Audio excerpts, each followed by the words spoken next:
Welcome to our live stream audience this Friday morning, and welcome back to Square Off. This morning, a contest between an insider and an outsider to run one of the largest prosecutorial agencies in the country.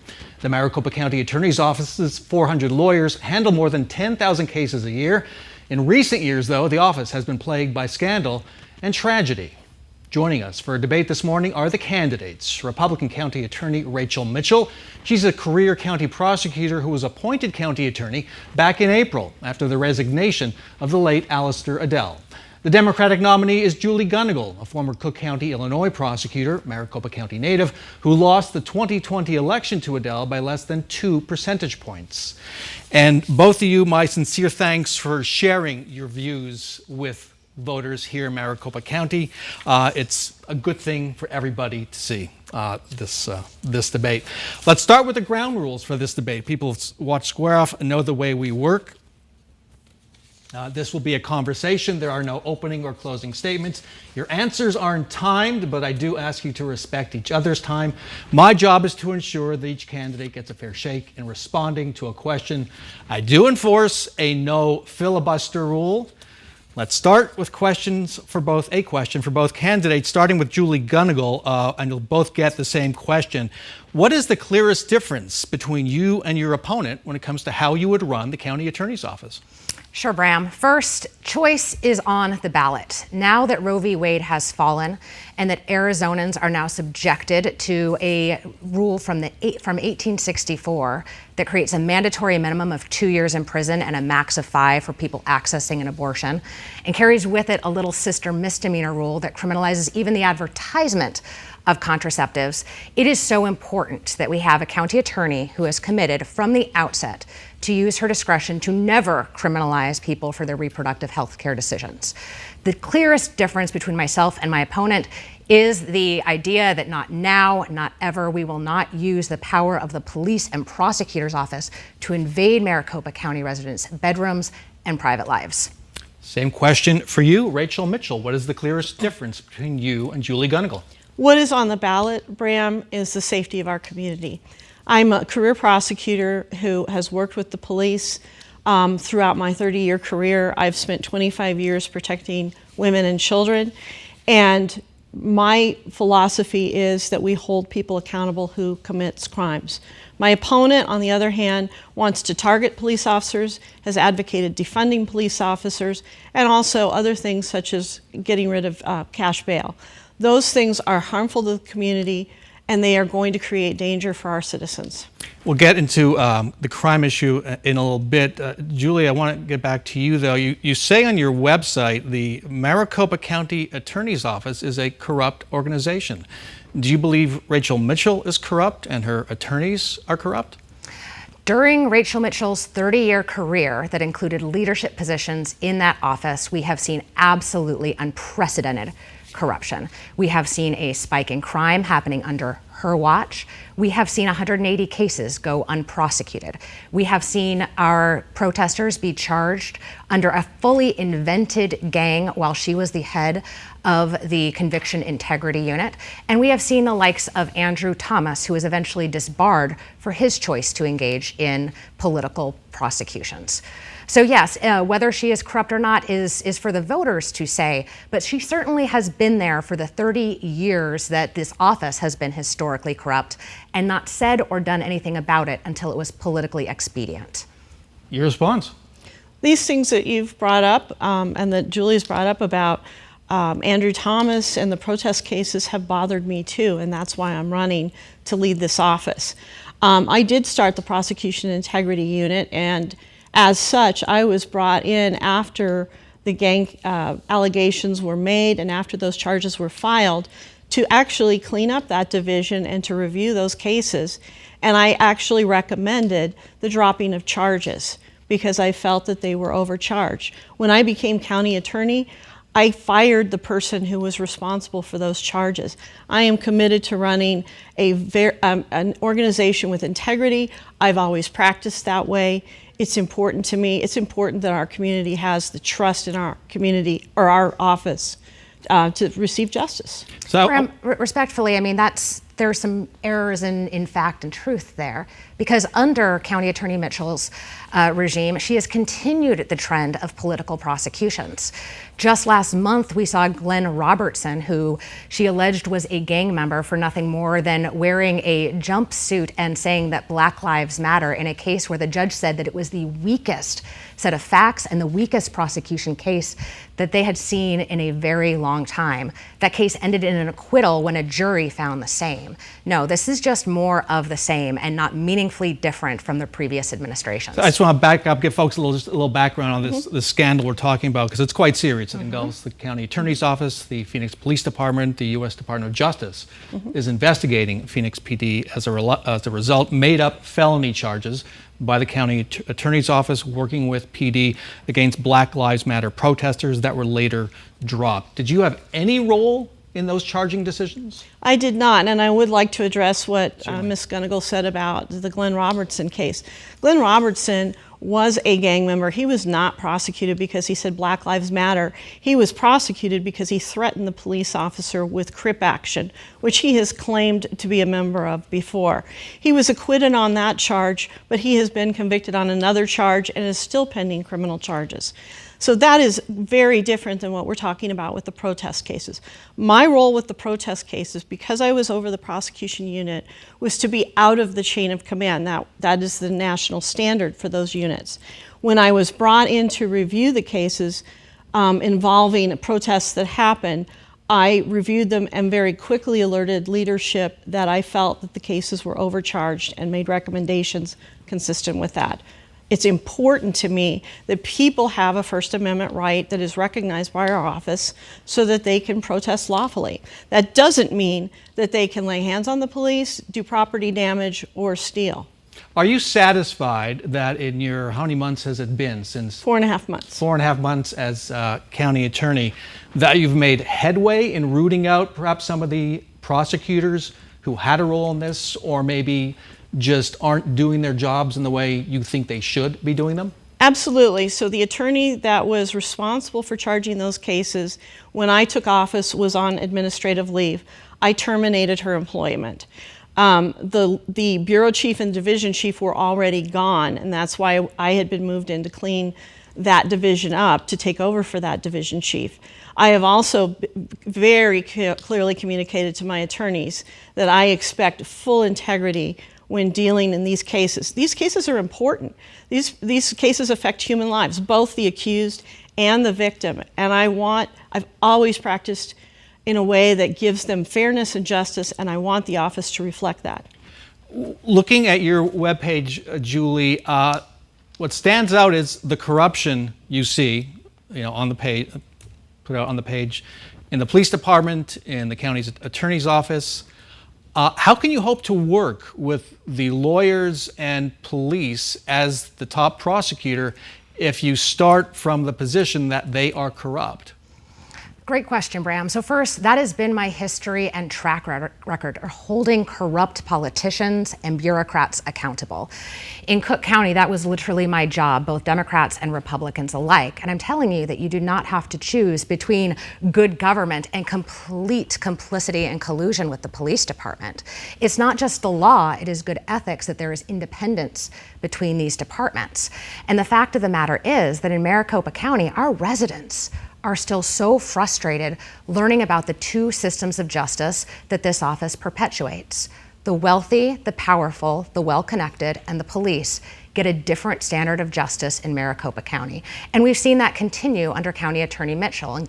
In no case more notable than Chuck Ryan, a Ducey appointee who held his wife and daughter hostage for 3 hours on a tequila-fueled bender and fired at police officers, and got a special deal from this administration. I'm going to end this segment with your response to that. Chuck Ryan, this happened back in February. Police recommended aggravated assault charges, which are typical in this kind of case. He pointed a weapon at officers, and your office indicted him on lesser charges.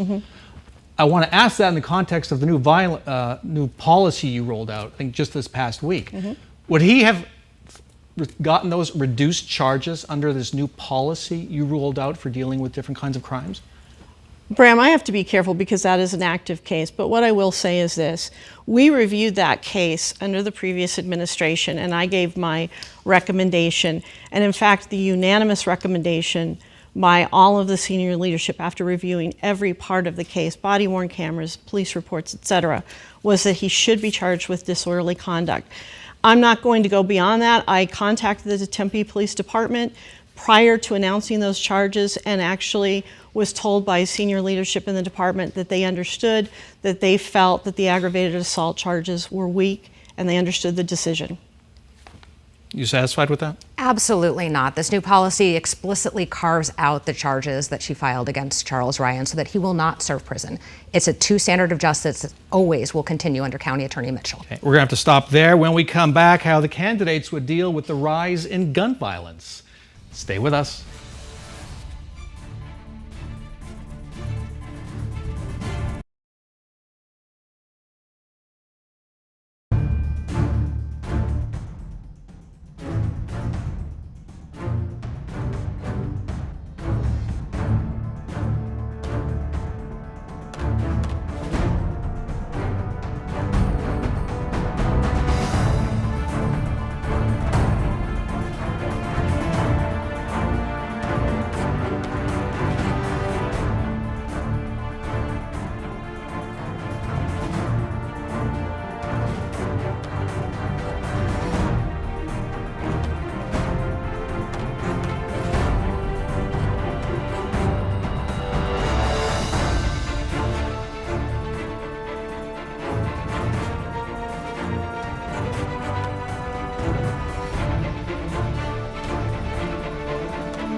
And welcome to our live stream viewers, and welcome back to Square Off. We are continuing our debate with the two candidates for Maricopa County Attorney, Democrat Julie Gunnigle and Republican County Attorney Rachel Mitchell. I want to go back to the abortion issue you raised earlier. Polls show voters are concerned about abortion rights, and within 2 weeks, a judge could lift the injunction that will allow Arizona's abortion ban to take effect. There are only exceptions in cases of to save the life of the mother.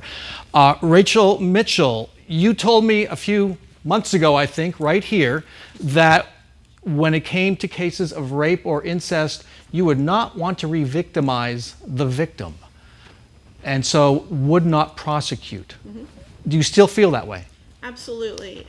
Bram, I've spent 25 years working with rape and incest victims.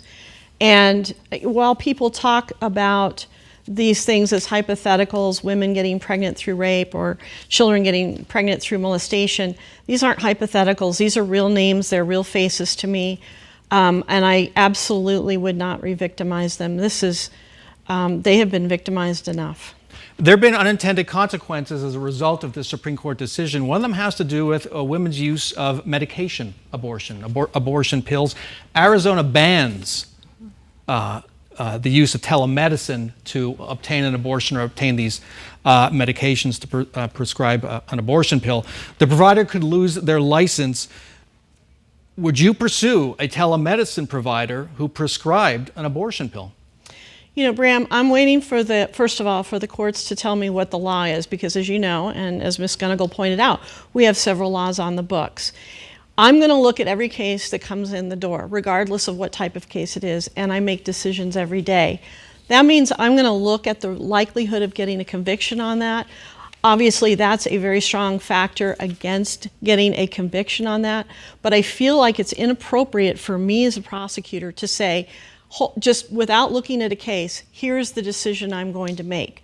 I'm sworn to uphold the law. I'm going to uphold the law. That means I'm going to look at every single case, and I'm going to apply our standard of reasonable likelihood of conviction. If that is the law, then I'm going to look at the case if it is submitted to me. Julie Gunnigle. Respectfully, that's BS. I was an Arizona woman in 2018 watching Rachel Mitchell in the Senate trying to run cover for Justice Kavanaugh, who ended up reversing Roe v. Wade. What I experienced and what sexual assault survivors in Arizona experienced was knowing that our county attorney does not trust or respect women and is willing to attack survivors on the national stage and bring shame to Arizona. This administration has been more of the same, and even under her leadership, she has for 5 years not charged any cases of rape even on ASU's campus. Our sexual assault clearance rate in the city of Phoenix is lower than 9%, which means that those brave people that Rachel Mitchell claims to help and support, in only 9% of the cases will they ever be an arrest, and in fewer than 2% of those cases will there ever be a conviction. Arizona voters are smart, and it disrespects our intelligence to tell us that somehow Rachel Mitchell is caring about women and will care when they seek an abortion after rape or incest, or frankly, any situation, because your body does not need to be violated before you have access to fundamental reproductive rights. Rachel Mitchell, you were a sex crimes prosecutor for many years. Your response? Well, first of all, let me talk about the Kavanaugh hearing. That was an incredible honor to be asked to go back and ask Dr. Ford questions in a responsible manner based on the research. I was not hired to run cover. I was not hired to cross-examine her. I was hired because I'm a national expert in how to interview people who are making these types of allegations. At the end of the questioning, when I went to shake the attorney's hands that represented Dr. Ford took my hand and said, "Thank you." So for Ms. Gunnigle to act like this was an abusive situation, quite the opposite. I was brought in for the opposite. I watched Anita Hill get questioned, and I was horrified by the questions, and I leapt at the opportunity to do it differently and do it better. To the specific points that Julie Gunnigle raises about the non-prosecution and in particular on ASU's campus of alleged rape, how do you respond to that? Well, the statistics that she's citing, and this goes back to some of the things she's talking about, I don't think she understands what the county attorney's office does. She's citing about clearance rates with the police departments. I don't control the police departments. In terms of ASU, those numbers have frustrated the heck out of me because they are dealing with a dynamic that no other agency is dealing with. So what I've done to address that is I've put together multiple trainings so that we can improve the prosecution and the investigation of those cases. They have been hailed as very successful, and in fact, we have a case right now from ASU pending for trial. What is not going to help those cases is turning against the police officers, putting a unit together to target police, to defund the police. Ms. Gunnigle promoted taking $25 million out of the Phoenix police budget that she's now blaming for not clearing cases. And she's also wanting to reduce bail. We want them in custody. They're dangerous to society. Yes, I care about women. Yes, I care about children. My career demonstrates that. Julie Gunnigle, you say you want to make smart, data-driven reforms. We have what Rachel Mitchell said, wanting to defund the police. You describe the police department as corrupt. And I do have one specific question. It has to do with your campaign team. Bruce Franks Jr., who was part of the BLM group that was arrested and later all charges were dropped, is your highest paid consultant. What should that tell police, prosecutors about where you stand on criminal justice and those kinds of issues? Sure. I mean, to return to the subject for 1 second, it's now my opponent who doesn't understand what the county attorney's office does, because the county attorney's office does not fund police budgets, has never funded police budgets, has never passed a police budget. And if she is so concerned about police funding, the appropriate place to turn is to run for city council. Nevertheless, what it should tell the world that Bruce Franks Jr. is on my team. It should tell the world that I have hired a democratically elected Missouri senator who experienced gun violence at a very young age and passed one of the most comprehensive public health bills in Missouri history on the issue. It should tell people that he is an Oscar-nominated documentary star that has put his literal life and body on the line in defense of Black lives and has been community involved and community driven since arriving here in Phoenix. So if County Attorney Mitchell wants a character debate, she really ought to stick with me because Bruce Franks Jr. is out of her league. Bruce Franks Jr. stepped down from his role in Missouri because of financial irregularities in his campaign. Bruce Franks Jr. is about as corrupt as they get, and he is so anti-police that he has led many, many demonstrations to defund the police, to go after police officers. I mean, he's perfect for Miss Gunnigle. They're a perfect set because they hate the police officers. And as far as evidence-driven, I'll show you the evidence. We don't have to look any further than San Francisco to see what that type of policy results in. It results in our community not being safe. I don't think that the police get a pass. I don't think that they should not be held accountable. I myself have prosecuted police officers. I've put police officers in prison. But the majority of those people are putting on their uniform and they're doing a great job keeping us safe. And to defund them and to target them is going to destroy the agencies that we have here like we've seen.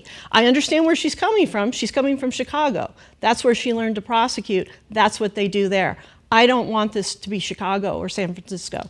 No, Bram, I need to respond. 15 seconds, please, because our time's running out. I do want to get to one more. Sure, I mean, please. Respectfully, that's why the DOJ is in town, because the county attorney's office has been so irresponsible in its commitment to hold all people equally accountable under the law. An independent unit for police use of force to clear those backlogs and to assure citizens that those cases will be resolved promptly and with fairness and free of the conflicts of interest inherent in prosecution is absolutely the key.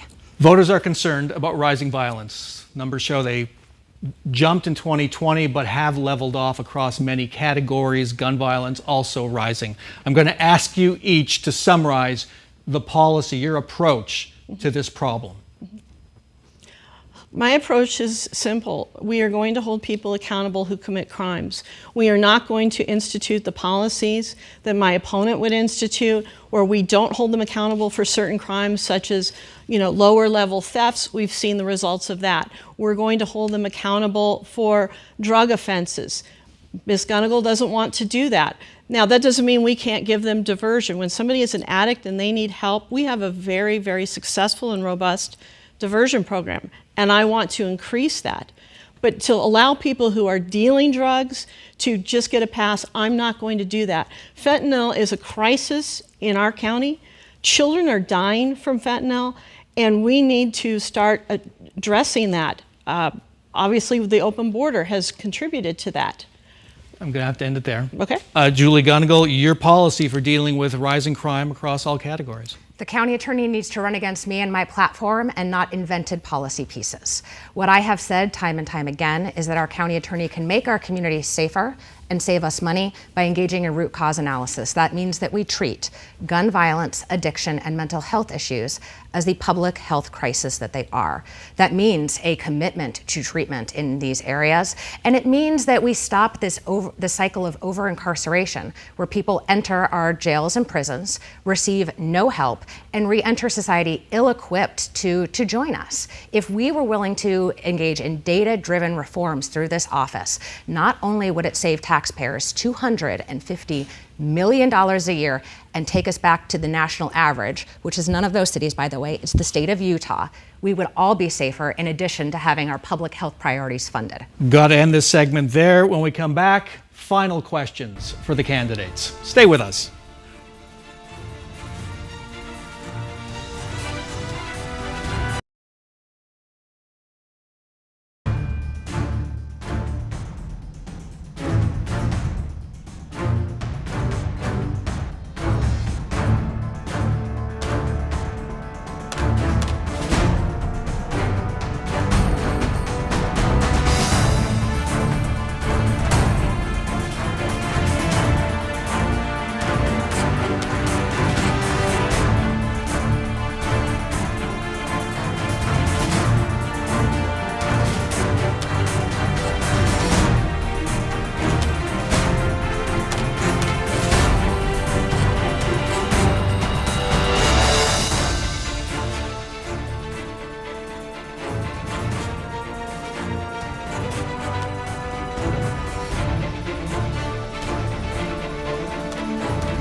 And thank you to our live stream viewers for staying with us. And welcome back to Square Off. We're continuing our debate with the two candidates for Maricopa County Attorney, Republican Rachel Mitchell and Democrat Julie Gunnigle. The winner of this special election will fill the remaining 2 years of Alistair Adell's 4-year term and take office after the November election. A specific question for you, Rachel Mitchell. It involves the election itself. If you are elected to office after your appointment, will you stand up for the county board if the election results are challenged by your fellow Republicans? I am the board's attorney. The county attorney represents the board, and so I will represent them. We've had an outstanding working relationship thus far. We all recognize that we want fair elections, and we want them to be secured, and we're working together to do that. And this is a yes or no question. Did Joe Biden, Democrat Joe Biden, win the Maricopa County vote in 2020? Yes. Fair and square. The answer? Yes. Okay. Let's move on to the final question I'd like to ask. It's a question you can each ask each other. Julie Gunnigle, what hasn't Rachel Mitchell answered to your satisfaction in the course of this debate or the campaign? Well, as an Arizona woman, I still want to know when it will be in the interest of justice ever to prosecute a pregnant rape victim or her doctor for receiving an abortion. So my question then back to you would be, is there ever anything off limits for you? If you get the county attorney position, you're going to raise your hand and take an oath to uphold the law. We are not the lawmakers. We are not the governor. We are there to enforce it. And you have already prejudged an entire segment of cases and said, I'm not going to do it, sight unseen. That's not appropriate, and it's frankly not ethical. I'd like you to respond to that. Then I'm going to ask you to respond to Julie. Prosecutorial discretion is the law, Bram. It is the law that every case that the county attorney brings needs to be in the interest of justice. When we talk about diversion programs, what we are talking about is using prosecutorial discretion to provide treatment rather than incarceration. And when we talk about prosecutorial discretion to not get involved in someone's personal and private lives and turn the county attorney's office into the abortion police and prosecutors, what we are actually doing is following the law, because the law says it needs to be in the interest of justice always. And your response to Julie's original question about... Once again, she doesn't understand the role of the office. This is not the police and prosecutors. I have to receive a submittal from the police, and I'm going to look at every submittal. We get close to 40,000 cases a year to look at. I exercise discretion every single day of my life, and I look at cases the same way. I am not going to wholesale say, I'm just not going to enforce the law, because what comes after that? What other laws is she not going to enforce? I'd like to hear the list. Julie? Sure, the list is easy. It's what's in the interest of justice. And the fact of the matter is there are many laws in Arizona that don't get enforced because they are not in the interest of justice. To this day, we have a misdemeanor prohibition on adultery. Do we really want to be spending taxpayer dollars to send cheating spouses to jail? You know, in 30 years, I've never seen an adultery case, but what I have seen are organized retail thefts that are getting out of control here. What I have seen is homicides. We haven't gotten an answer from her because she doesn't want to tell us what all the laws she doesn't like. That's not the role of the county attorney. She should run for legislature. I know she tried and lost, but she should try again. Okay, and we have to end it there. I do thank you both for this debate. I think viewers learned a lot from watching this. So Rachel Mitchell and Julie Gunnigle, thank you so much for joining us. Best of luck in the election. Thank you. Thank you, Bram.